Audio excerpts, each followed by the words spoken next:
Bom, pessoal, boa tarde. Então, nós somos a J Supra Pesquisa e estamos presentes no AgroBit 2021. Então, nosso intuito aqui é apresentar a vocês um pouquinho do que nós, né, a empresa Júnior Supra, realiza em atividades, né, nos nossos trabalhos e experimentos. Então, eu, Vanessa, a Débora, o Felipe, a Fernanda e o William estaremos apresentando a vocês algumas informações, né, sobre os nossos trabalhos. Então, como um sumário básico, né, para vocês entenderem o que a gente vai estar apresentando, basicamente será apresentado quem nós somos, né, o que nós fazemos, por que estamos presentes no AgroBit 2021. Também será apresentado uns experimentos que foram feitos com o herbicida radiomarcado em parceria com a Exalc, né, a USP. Também será apresentados experimentos, né, que nós fazemos visando avaliar os efeitos da luminosidade na eficiência de herbicidas no controle de buva. E também nós iremos apresentar, né, um experimento que a gente fez aí utilizando o luminol e versus também a tecnologia de aplicação. Então, quem nós somos? Nós somos o Supra Pesquisa, Supra para uma agricultura superior. Então, somos uma empresa júnior e grupo de estudos, pesquisa e extensão, que é vinculado ao curso de agronomia da UFPR Setor Palotina. Então, nós iniciamos como grupo de estudos apenas em 2011. Em 2015, a gente se tornou uma associação. E em 2020, então, nós associamos como empresa júnior, no intuito, então, de fomentar parcerias com empresas privadas. Mas o que seria a empresa júnior? É uma pessoa jurídica de direito privado, então é uma associação sem fins lucrativos, que tem como membros alunos do ensino superior e que são voluntários, e que possuem, então, o mesmo propósito, o desenvolvimento pessoal, acadêmico e profissional. Aqui apenas um panorama geral, então, a quantidade de EJs associadas no Brasil totaliza 1.486 EJs, sendo 136 no Paraná, e dessas 136, apenas 8 EJs são do agro. E ainda, aqui no oeste do Paraná, onde nós estamos localizados, nós temos 14 EJs e apenas 3 EJs do agro. Então, qual que é o nosso propósito? Nós realizamos projetos e pesquisas com ênfase nas áreas de manejo de plantas daninhas, vinculado às grandes culturas, fisiologia e nutrição de plantas, também experimentos com fitotecnia, cultivos de transgênicos e tecnologia de sementes de produção. Os nossos professores orientadores são o Alfredo Júnior Paiola Albrecht, o Laércio Augusto Pivetta e o Leandro Paiola Albrecht. Atualmente, nós estamos com uma equipe de 55 membros, sendo entre elas, então, a diretoria, os mestrandos, doutorandos, os demais membros e também estagiários. Bom, então vale ressaltar aqui também, né, algumas das atividades que nós desempenhamos enquanto Supra, né, EJ. Então, basicamente, nós buscamos aí manejos, né, de plantas daninhas resistentes aos herbicidas. Então, para isso, a gente realiza experimentos, né, de controle de plantas daninhas, e esses experimentos são instalados tanto a campo e em casa de vegetação, né, que é um ambiente controlado para a gente estar verificando essas condições e ver qual é a diferença aí desse controle. Então, basicamente, nós analisamos aí algumas variáveis, como, por exemplo, a nota visual, né, que é dada aí do controle, que são basicamente notas de 0 a 100. Então, na parte da casa de vegetação, né, nós realizamos basicamente o monitoramento da resistência de plantas daninhas a herbicidas, isso em parceria com a Garac, né, então ela solicita o nosso serviço e nós realizamos depois, claro, enviamos os resultados. Então, basicamente, nós iniciamos com o primeiro processo de monitoramento, né, que é chamado de screening, onde nós pegamos diferentes biótipos, ou seja, são diferentes plantas ou plantas da mesma espécie, que são coletadas em diferentes pontos, né? Então, cada um vai representar um biótipo. Então, feita a aplicação nesses biótipos, nós avaliamos aí quais teve um controle não eficiente. Então, esses que não obteve um controle tão eficiente, nós passamos para a curva dose-resposta. Claro que na curva a gente também utiliza o biótipo suscetível, né, para fazer uma comparação. Então, como pode ser verificado ali na imagem, essa curva dose-resposta, ela representa 8 dosagens diferentes, né, que inclui aí a testemunha. Então, foi aplicado ali o 2,4-D, num biótipo suscetível. Então, em 1/8, 1/4 e 1/2, não teve controle. mas ele em dose normal de bula, até 8 vezes a dose obteve-se o controle. Na outra imagem, nós podemos verificar a aplicação do 2,4-D, mas só que em biótipos resistentes, né? Então, desde 1/4 até 8 vezes a dose, né, não obteve aí eficiente controle, não teve controle nenhum. Então, após ser feitos esses trabalhos, nessas aplicações, nós então entregamos os resultados. E basicamente o que são esses resultados? Nós tiramos fotos, né, acompanhando aí essa parte do controle. Então, essas fotos são feitas basicamente com 7, 14, 21 e 28 dias após a aplicação. E junto a essas fotos, nós também entregamos aí a parte do relatório, que são as notas, né, onde é apresentado notas de 0 a 100. Então, e todas essas atividades que nós desempenhamos, elas são basicamente protocolos com empresas privadas, né? Então, nós trabalhamos com as empresas privadas e também temos trabalhos de iniciação científica, como também TCC, e realizamos trabalhos de mestrandos e doutorandos. Então, como foi dito antes, o objetivo é sempre avaliar a eficiência de herbicidas, né, buscando soluções para o controle de plantas daninhas, né, resistentes. Então, basicamente, nós avaliamos as tecnologias, né, para que a gente não perca ela futuramente, buscando soluções aí dos manejos de controle. Outra atividade que nós realizamos é a parte de extensão, né, que são os dias de campo, isso em parceria com a Cevalha, Copagril. Então, por que nós fazemos esses dias de campo? Que, claro, ali são focados em sistemas produtivos, tá? Então, nós realizamos esses dias de campo com o intuito de realizar a extensão, né, levando o conhecimento para fora da universidade. Então, não adianta o nosso grupo de pesquisa J-Supra ser tão grande nós não repassarmos esse conhecimento para tanto produtores, né, ou pessoas aí que estejam interessados nesses assuntos. Então, nós também realizamos aí atividades e experimentos em relação a sistemas de produção agrícola. Então, nós pesquisamos aí a inserção de plantas de cobertura em sistemas de produção, que nós estaremos realizando manejo de adubação, tanto via solo quanto via foliar, nessas grandes culturas, para estar posteriormente fazendo as avaliações dos parâmetros produtivos das culturas e da qualidade, claro, do solo. Bom, como a Vanessa acabou de falar, vocês podem verificar o intuito, então, da gente estar hoje na Agrobit, é porque aqui, obviamente, é uma vitrine gigantesca do agronegócio, principalmente na área de inovação, né, que é a área que a Agrobit mais vem crescendo, ou seja, trazer inovação para o agronegócio, e o Supra Pesquisa, ele vem em conjunto nesse crescimento, tá? Então, o intuito realmente é levar essas informações que nós fazemos através de pesquisa e experimento para todos os agricultores, produtores rurais e principalmente para vocês que são os stakeholders aí no agronegócio, né? E principalmente também para as empresas poderem nos contratar ou contratar os nossos serviços no quesito de testar os produtos, tanto em manejo químico, quanto em adubação, ou até mesmo no intuito de inovar na questão do sistema de produção, como a Vanessa comentou aí anteriormente com a gente, tá? A gente pode também ver que o intuito é realmente trazer solução no campo. Então, assim, linkando com essa questão do sistema produtivo, a gente ainda vai ver, né, o nosso colega William vai falar mais para frente um pouco para a gente, sobre qual é a importância do sistema, da rotatividade, do sistema de produção dentro do controle de plantas daninhas. Então, a gente tem aqui um intuito realmente de controle, e hoje o manejo, a gente sabe que o manejo feito, ele não é só o químico, então o manejo eficiente, ele não é apenas o manejo químico. Então, a gente tem aí, como vocês podem ver nas imagens, plantas daninhas que são bem agressivas, como a buva, o capim amargoso e a trapoeraba, que hoje, inclusive, já demonstram casos de resistência e tolerância a alguns herbicidas que estão no mercado, né? E linkado a isso, né, juntamente a isso, a gente tem aí novos produtos no mercado, tanto no milho quanto na soja, que vem atuando aí para fazer esse conjunto de controle e desse manejo cultural, tá?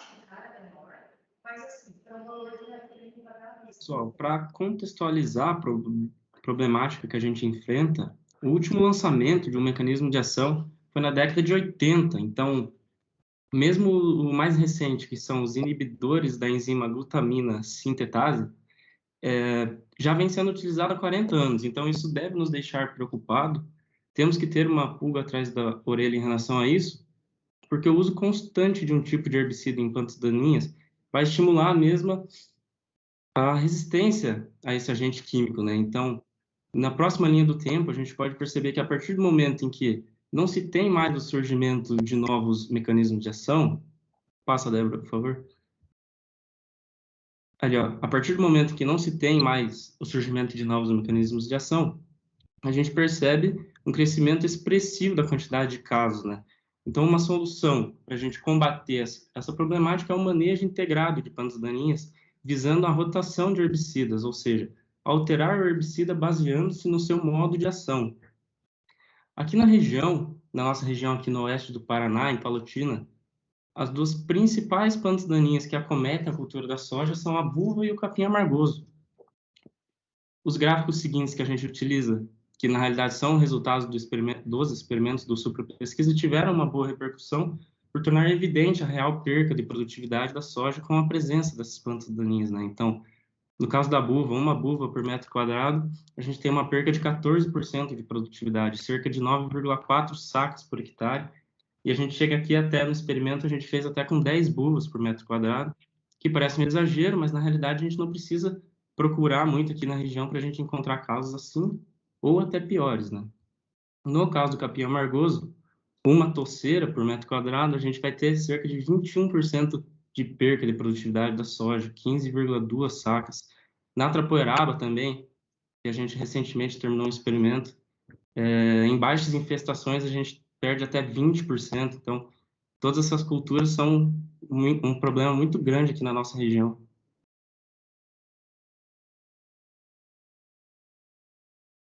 E daí, pessoal, seguindo nessa lógica que o Felipe comentou, a gente pode entender por que essas novas tecnologias que a gente vai ter disponível no mercado, elas precisam ser manejadas de uma forma muito consciente. Vocês viram os gráficos de acréscimos de casos de resistência, né, com a introdução dos herbicidas. E a grande questão é que se a gente tiver a introdução de novas tecnologias, mas continuar realizando os manejos da mesma forma, a gente vai acabar perdendo muito rapidamente essas tecnologias. Então, nesse ano que a gente está agora, 2021, a gente teve o lançamento de forma comercial, né? Os produtores estão semeando essas tecnologias no campo, com a plataforma Intacta Extend, com a plataforma Enlist. Algumas tecnologias a gente já tem em outras culturas de forma mais acentuada e estão chegando na soja também, que seja a tecnologia Liberty Link, né? E elas conferem a tolerância a alguns herbicidas. Então, assim, além da gente utilizar esses herbicidas nos manejos de dessecação, onde eles são mais comumente utilizados, a gente vai poder usar esses herbicidas em situações específicas, né, em casos pontuais, também na pós-emergência da cultura. Então, é uma ferramenta sensacional para o manejo de plantas daninhas. Mas a grande questão é que a gente precisa saber usar de forma consciente, como eu já comentei. E essas duas imagens retratam, né, o pouco do cenário que a gente tem de plantas daninhas nos nossos sistemas de produção. O que acontece? O lado esquerdo, o lado direito de vocês, onde a gente tem essas ferramentas não tão desenvolvidas e um pouco menos de ferramentas, é o cenário que a gente tem em pós-emergência das culturas. Nesse momento, a gente tem poucas ferramentas e normalmente elas não são tão eficientes. Agora, quando a gente utiliza um manejo de dessecação com técnicas integradas, né? Ou seja, não só o controle químico, a gente tem um leque muito maior de ferramentas e ferramentas muito mais eficientes também. Pode passar, Débora. Então, nesse contexto, se a gente pensar em soluções, né? A gente tratou de toda a problemática até aqui, mas de soluções, o que que a gente pode, como que a gente pode atuar para solucionar essa problemática? Além de toda a pesquisa que a gente conduz, a gente trabalha arduamente, né? Tentando encontrar, seja alternativas no controle químico, né? Ou melhor posicionar os herbicidas, mas também a gente estuda e trabalha muito com a questão de manejo integrado, que é o que a gente vem comentando. E esse tipo de abordagem, ele engloba um conjunto muito grande de técnicas, né? Que é o uso de métodos culturais, ou seja, a gente não está pensando só no controle químico. Desde a instalação da cultura anterior, a gente já está manejando as plantas daninhas, porque se você instala a sua cultura no momento ideal, no zonamento agroclimático que ela é recomendada, você dá a condição dessa planta se estabelecer bem, crescer numa velocidade adequada, né? Você com certeza minimiza o espaço hábil para as plantas daninhas acabarem infestando a tua área e, consequentemente, reduz a pressão que você vai exercer sobre o controle químico. Ou seja, numa condição onde você minimiza a infestação por plantas daninhas, muitas vezes você se torna mais sustentável dentro do teu sistema de produção porque você reduz a carga de herbicida que você precisa aplicar, né? E quando você precisa aplicar, você integra mais técnicas, seja pela rotação de mecanismos de ação dos herbicidas, né? Consequentemente, isso é uma bola de neve positiva, porque você acaba minimizando a pressão de seleção também, porque você rotaciona mecanismos de ação, você rotaciona os herbicidas, você introduz culturas diferentes no seu sistema e, consequentemente, né, você acaba se tornando mais efetivo. Então, pode dar mais um clique e a gente vai ver qual é o melhor herbicida. Então, dentro desse todo o contexto que a gente tem comentado, embora a gente trabalhe muito com controle químico, é o nosso grande foco hoje, mas a gente precisa ter ideia de qual seria, né, o melhor herbicida. É uma questão que muita gente levanta, mas para nós e para a comunidade científica como um todo, a gente tem observado que, além de não ser uma técnica só, o melhor herbicida é o que está aqui atrás da foto, ó, pessoal, como vocês podem ver ali a palhada. Então, dentro de um conjunto de técnicas, você tornar o seu sistema mais resiliente é a melhor alternativa ainda. Então, você tendo uma camada de palha sobre a superfície do solo, seja a palhada da cultura antecessora, seja o cultivo, né, de plantas de cobertura no momento da entre-safra. Então, em vez de você deixar a sua área em pousio, você vai lá e cultiva uma planta de cobertura, seja uma braquiária, seja uma planta consorciada, como é o milho com braquiária também, que é mais amplamente estudado, mas a gente tem uma infinidade de outras estratégias. Culturas de inverno que a gente não utiliza tão intensamente, mas que a gente poderia utilizar. Tem uma infinidade de outras plantas, por exemplo, as espécies de crotalárias, que elas podem encaixar dentro de cada sistema de produção. Mas a grande questão é que, para manejar a planta daninha, a gente precisa manejar de forma integrada e não só por uma ótica, né? E daí, um outro ponto, pessoal, é que a gente tem trabalhado também, então, dentro de todo esse contexto de resistência, a gente comentou, né, das alternativas, e além disso, pensando no problema que a gente já tem existente, o que a gente tem estudado? Um exemplo que a gente pode comentar é uma parceria recente que a gente fez com o Centro de Energia Nuclear da Exalc-USP, em Piracicaba, São Paulo, em que a gente aprofundou um pouco mais as pesquisas para identificar, né, tentar identificar qual é o mecanismo de ação da resistência. Por exemplo, no caso aqui, trabalhando com capim amargoso, a gente realizou todos os procedimentos com um herbicida radiomarcado. O que isso significa? É um herbicida que a gente realizou aplicações diferentes em diferentes biótipos, né, com graus de resistência diferentes, fez uma aplicação sobre esses biótipos e avaliou em tempos diferentes, ou seja, 2 horas após a aplicação, 3, 4, 8, 12 horas, para identificar o quê? Qual o comportamento do herbicida dentro da planta. E assim conseguir entender melhor se o fator de resistência é ligado a algum fator, por exemplo, morfológico da planta, ou seja, impede que esse herbicida entre na planta, ou se quando ele entra na planta ele não consegue ser translocado. Então, para tentar identificar um pouco melhor, porque isso garante, né, uma margem de segurança maior para a gente posicionar outros herbicidas para tentar controlar essas plantas daninhas, né? E também acomete uma capacidade maior de identificar outros possíveis casos de resistência também. Felipe vai comentar um pouquinho aqui da luminosidade e dos herbicidas. Então, pessoal, a condição ambiental ela é de extrema importância na eficiência do controle, né? Então, para o produto ter um bom trabalho dentro da planta, a gente tem que ficar atento às condições ambientais. Então, sempre buscar o melhor horário, o melhor dia para fazer a aplicação, certo? Ficar sempre atento ao vento. Então, até em casos de herbicidas que exigem uma condição ambiental mais específica, como a luminosidade, né? Então, é indicado pelo produto você aplicar durante o dia. Se você fizer uma aplicação como indicado durante o dia, porém as outras condições ambientais desfavoráveis, como temperatura, umidade, vento, a própria tecnologia de aplicação, você fazer a escolha errada do bico que você vai colocar na barra, você vai ter uma perda de eficiência de controle do herbicida muito maior do que se você fizer uma aplicação noturna, porém bem atento às condições ambientais. Então, e também a tecnologia de aplicação, né? Então, isso não ocorre em todos os herbicidas, obviamente, como, por exemplo, no inibidores do fotossistema 1, né, no diquat. Isso pode ser aplicado a esse produto. E também, linkando com isso, a gente começou a trabalhar com tecnologias de aplicação recentemente, né? Então, utilizando o luminol, que é um produto que, quando aplicado noturno e iluminado com uma luz ultravioleta, você consegue analisar exatamente a deposição das gotas na superfície foliar. Então, no dia a gente fez muitas variáveis, como velocidade de aplicação, diferentes bicos na barra, altura da barra. Então, é um objetivo nosso entender mais sobre essas tecnologias de aplicação, porque elas também estão ligadas à eficiência do controle, né? E não somente à resistência da planta daninha propriamente dita.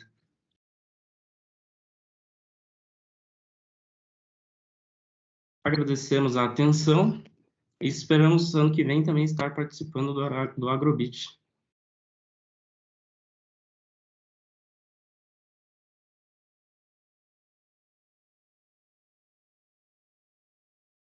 Também o nosso e-mail para contato. Temos o nosso site também e convidamos vocês para assistir os vídeos nossos no canal Professores Alfredo e Leandro Paiola Albrecht, para vocês terem mais informações sobre tudo que foi abordado aqui hoje. Obrigada!